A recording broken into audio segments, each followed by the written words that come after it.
हर चीज नई चाहिए, नई नई चीजें, नई नई चीजें। इसीलिए बोरडोम बहुत बड़ा मसला है हमारे। वो कहते हैं बोर बहुत हो रहे हैं, बोर बहुत हो रहे हैं। माँ बाप जब पूछे मोबाइल में मिलता क्या, तो कहते हैं बोर हो रहे हैं, मोबाइल ना यूज करें तो क्या करें। क्योंकि हमारी रीवायरिंग ब्रेन की ऐसी हो चुकी है, नई नई चीजें देख के, नई नई चीजें देख के, कि अब हम कम में खुश नहीं होते। इसमें इंसान आज का स्ट्रेस में है, तज़ब्ज़ुब में है, बेचैन है, मेहनत से दूर भाग रहा है, शॉर्टकट्स के आदी हो रहे हैं, कन्वीनियंस के बहुत ज़्यादा आदी हो रहे हैं। कहीं ना कहीं उनमें वो अखलाकियत और इंसानियत मौजूद थी। आज जिस तेज़ी से मॉरल डिक्लाइन आ रहा है, आई हैव टू से कि शायद हम ऐसे टाइम में रह रहे हैं जिसके बारे में प्रॉफेट सल्लल्लाहु अलैहि वसल्लम ने कहा कि मैं फितने तुम्हारे घरों पे समंदर के कतरों की तरह, बारिश के कतरों की तरह जो है वो गिरते हुए देखता। वेरी स्केरी हदीस, कि इतने फितनों में तुम घिर जाओगे, इतने फितनों में घिर जाओगे कि एक बंदा कब्र के पास से गुजरेगा, कब्रिस्तान के पास से, और कहेगा हाय काश इसकी जगह मैं होता। ये भी सही हदीस, कि काश इसकी जगह मैं होता। Not because of religious reason, ये भी हदीस के अल्फाज हैं, but because of the turmoil of that time. फितना इतना ज़्यादा होगा कि वो उसे कहना पड़ेगा कि काश मैं ही मर जाता।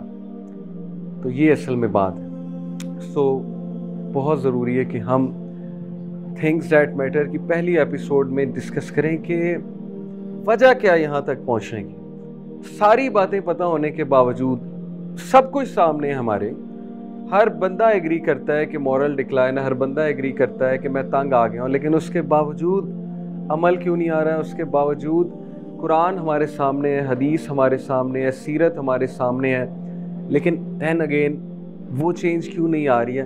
बिकॉज उसका बहुत बड़ा ताल्लुक जो है वो आज के एक बहुत बड़े फितने से, बहुत बड़े फितने से, जिसको मैं कहता हूँ कि टर्मिनेटर मूवी थी ना, कि टर्मिनेटर्स जो है वो इंसानियत को टर्मिनेट करने आए। तो ये जो इंटरनेट का दौर जब से शुरू हुआ है ना, और इन एज ऑफ इंफॉर्मेशन जिसे कहते हैं, एज ऑफ एग्रीकल्चर के बाद एज ऑफ इंडस्ट्रियलाइजेशन आई, एज ऑफ इंडस्ट्रियलाइजेशन के बाद एज ऑफ इंफॉर्मेशन आई, कंप्यूटर्स इजाद होने के बाद। तो ये जो एज ऑफ इंफॉर्मेशन है ना, इसमें इंसान आज का स्ट्रेस में है, तज़ब्ज़ुब में है, बेचैन है, मेहनत से दूर भाग रहा है, शॉर्टकट्स के आदी हो रहे हैं, कन्वीनियंस के बहुत ज़्यादा आदी हो रहे हैं। जनरेशन जी जिन्हें हम कहेंगे ना, जो माशाल्लाह कुछ मुझे नज़र आ रहे हैं जनरेशन जी के, कुछ मिलेनियल्स बैठे हुए हैं, कुछ यहाँ जनरेशन जी बैठे हैं। मिलेनियल्स वो हैं जो 1980 1985 के पैदा हुए हैं, जनरेशन जी हैं जो 2000 के बाद पैदा हुए हैं। तो उनके अलग ही एट्रीब्यूट्स हैं। जनरेशन जी को आप कभी स्टडी करेंगे कि उनके इश्यूज़ क्या हैं और वो उनके एट्रीब्यूट्स क्या हैं। एट्रीब्यूट्स पॉजिटिव भी हैं बहुत ज़्यादा, नो डाउट, स्मार्ट वर्किंग में बहुत ज़बरदस्त है जनरेशन जी। बट ये जो मैंने आपको बताया ना, बेचैनी और इनर पीस और स्पिरिचुअल वैक्यूम और हॉलोनेस, इसकी मेन वजह मैं आपको बताता हूँ। पहले मैं कुछ चले डिसऑर्डर्स के, आजकल के डिसऑर्डर्स के नाम लेता हूँ, लेट्स सी कितनों को पता है। फैंटम वाइब्रेशन सिंड्रोम क्या होता है? फैंटम वाइब्रेशन सिंड्रोम कोई बताएगा? फैंटम वाइब्रेशन सिंड्रोम ये एक मेंटल डिसऑर्डर है, इतना बड़ा नहीं है लेकिन वन ऑफ द डिसऑर्डर्स है, जिसमें आपको ये लगता है कि आपका फ़ोन वाइब्रेट कर रहा है और आपका फ़ोन बज रहा है, आपको SMS की आवाज़ आती है, व्हाट्सएप की उसकी टोन की आवाज़ आती है, और आपके जेब में फ़ोन होता है, आपको लगता है वाइब्रेट कर रहा है, और आपको खुजली होती है, आपको लगता है फ़ोन आ रहा है, और आप लेटे होते हैं तो अचानक आप समझते हैं वो मैसेज आया। इसको कहते हैं फैंटम वाइब्रेशन सिंड्रोम। इतना सीवियर नहीं है, लेकिन मैं बताना ही चाह रहा हूँ कि ये वन ऑफ द डिसऑर्डर्स, आजकल सोशल मीडिया के डिसऑर्डर्स डिस्कस कर रहा हूँ, कि इंसान इस हद तक इस चीज़ से अटैच हो चुका है कि उसकी जो ब्रेन की जो वायरिंग है ना, ब्रेन में जो न्यूरॉन्स होते हैं उनकी वायरिंग होती है, वो इस तरह हो चुकी है कि अब वो सबसे पहली चीज़ यहाँ से एक्सपेक्ट कर रहा है। सबसे पहली चीज़ ये brain, this is how it works, कि जो चीज़ ब्रेन में सबसे ज़्यादा वायरिंग हो जाती है ना, जिस चीज़ के बारे में पाथवेज की वायरिंग हो जाती है जिस चीज़ के बारे में, उसके हवाले से सबसे ज़्यादा कॉन्शियस हो जाता है ब्रेन। तो ये चीज़ ने इतना हमें वो बना दिया कि एक सिंड्रोम पैदा हो चुका है जिसको कहते हैं फैंटम वाइब्रेशन सिंड्रोम। नोमोफोबिया का किसको पता? नोमोफोबिया कभी सुना है? Nomophobia, nomophobia is the fear कि अगर मेरे हाथ से मोबाइल चला गया, गुम गया, तो मेरी ज़िंदगी बर्बाद है। और ये नोमोफोबिया हमने देखा, खानसपुर हम ट्रिप लेकर गए, आप थे साथ, तो 2019 की बात है, शायद 19 की बात है। तो वहाँ जब हमने यूथ को ले जाकर उन पर बम फोड़ा, एटम बम, कि मोबाइल हमें दे दो, मोबाइल हम हथियाने लगे, तो वो वहाँ जो मैंने नोमोफोबिया देखा, एंग्जाइटी और पसीने छूट गए, और 2-3 ने तो बाकायदा हमसे बदतमीज़ी की, लड़ाई की, गालम गलोच तक बात पहुँच गई कि हम जा रहे हैं, ये किस तरह का घटिया कैंप है और ये कौन आप लोग हैं, पता नहीं किस दुनिया के रहने वाले वगैरह वगैरह। हमने प्यार से समझा, मैंने कहा एक दिन दे दो, एक दिन दे दो। अगले दिन वही हमें दुआएं दे रहे थे, कहते हमने पहली बार अपनी क्वालिटीज़ देखी है कि हमारे अंदर है क्या, हमारी शख्सियत पहली बार हमारे सामने आई, क्योंकि टाइम मिल गया। ठीक है, अगले दिन हमने उनसे एक्टिविटीज़ करवाई, एडवर्टीज़मेंट बनाओ, एक्टिंग करके दिखाओ, ये लो फुटबॉल को बेच के दिखाओ, बड़ी मज़े की क्रिएटिव एक्टिविटीज़। तो हैरान रह गए, कहते हैं हमारी क्रिएटिविटी सारी बाहर आ गई। तो नोमोफोबिया जो है ये एक एक्सेसिव फियर होता है कि मेरा मोबाइल मुझसे दूर ना पड़ा हो। यानी आप अगर कोई बंदा मोबाइल अगले कमरे में लगा कर सोए और उसको एंग्जाइटी हो कि दूसरे कमरे में पड़ा, तो फिर ये नोमोफोबिया है।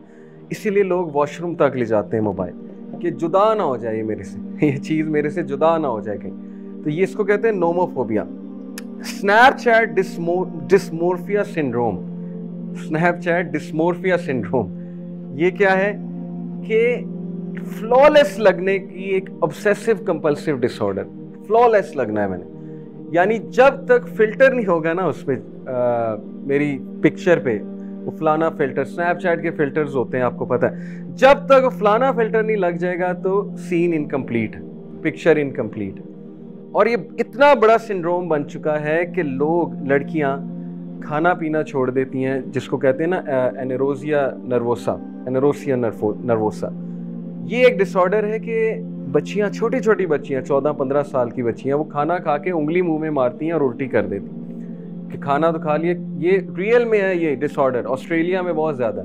अपने फिगर को मेंटेन करने, अपनी स्माइल को, चीक बोन्स को, और ये नज़र आनी चाहिए सारी चीज़ें, वो फिल्टर टाइप शक्ल नज़र आनी चाहिए।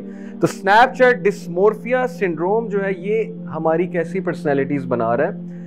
इसमें मैंने एक आर्टिकल पढ़ रहा था कि इससे यूथ में ये वाली चीज़ आ रही है कि परफेक्ट जो है ना वो गुड है और गुड डिस्कार्डेड है।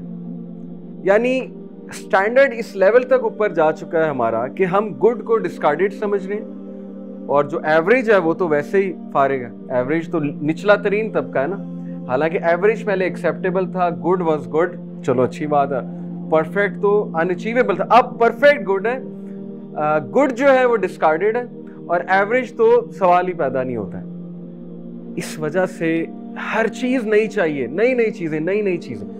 इसीलिए बोरडोम बहुत बड़ा मसला है हमारे। वो कहते हैं बोर बहुत हो रहे हैं। माँ बाप जब पूछे मोबाइल में मिलता क्या, तो कहते हैं बोर हो रहे हैं, मोबाइल ना यूज़ करें तो क्या करें।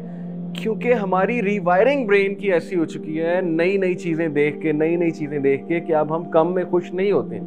अब हमें परफेक्शन चाहिए, हमें नॉवेल्टी चाहिए, नई चीज़ें चाहिए। और ये सारे जो आपके ऐप्स बनाने वाले, मोबाइल्स बनाने वाले, एडवर्टीजमेंट बनाने वाले जो बैठे हैं, इनको सब पता है आपका।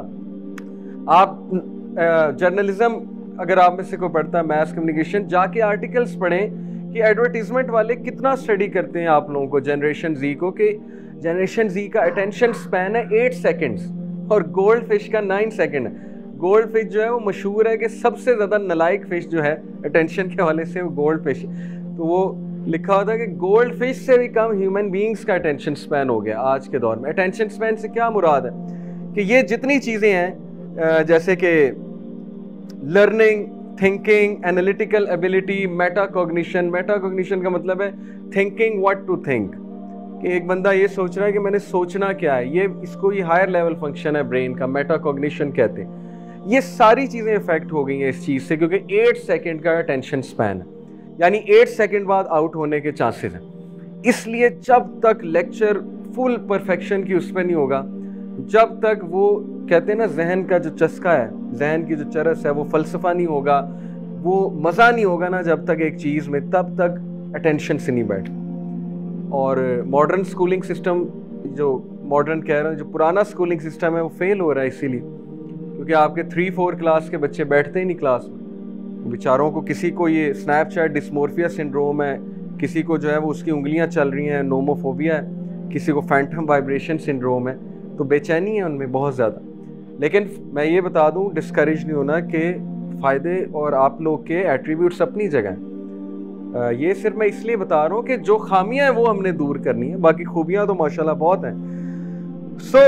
ये जो एटीट्यूड पैदा हो गया ना कि नई नई चीज़ चाहिए, नई नई चीज़ चाहिए, पुरानी चीज़ से बोर हो जाना, फ़ौरन कोई नई चीज़ चाहना, इसीलिए डिवोर्सेस भी हो रही, मैं आपको बता रहा हूँ।